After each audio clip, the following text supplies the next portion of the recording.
आज के चैप्टर में हम सेल साइकिल को लेकर आए हैं, यानी कोशिका चक्र के बारे में डिस्कस करेंगे। कंप्लीट कोशिका चक्र। और कंप्लीट कोशिका चक्र के लिए आप वीडियो को लाइक कीजिए और चैनल को साथ में सब्सक्राइब भी कर लीजिए। अब थोड़ा सा इसका इंट्रोडक्शन हम पढ़ लेते हैं और इसके बाद में हम इसको कंप्लीटली समझ भी लेंगे। देखिए, ए cell undergoes preparation before the actual cell division occurs. A cell undergoes preparation before the actual cell division occurs. देखिए, सेल डिवीजन से पहले जो सेल्स है ये बहुत सारे प्रिपरेशन करती है। In this phase, several changes which a cell has gone, though such a accumulation of certain raw material, बहुत सारे चेंजेस होते हैं इसमें, सेवरल चेंजेस होते हैं।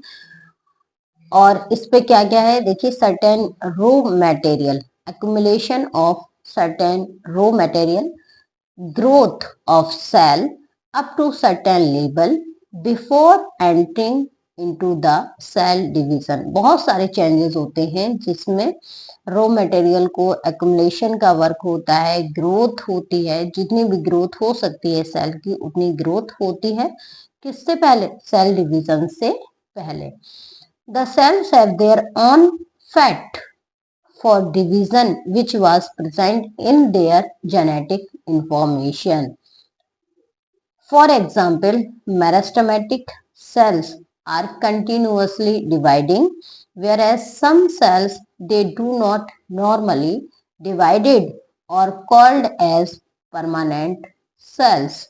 तो कुछ सेल्स जो कि मेरिस्टेमेटिक सेल्स होती हैं ये कंटिन्यूअसली डिवीजन करती रहती हैं, लेकिन कुछ ऐसी भी सेल्स हैं जिनमें डिवीजन नहीं है, डू नॉट नॉर्मली डिवाइडेड, ये नॉर्मली डिवाइडेड नहीं होती हैं और ऐसे सेल्स को कहा जाता है permanent cells. In this chapter, we will discuss about different types of cell division like mitosis, meiosis and amitosis.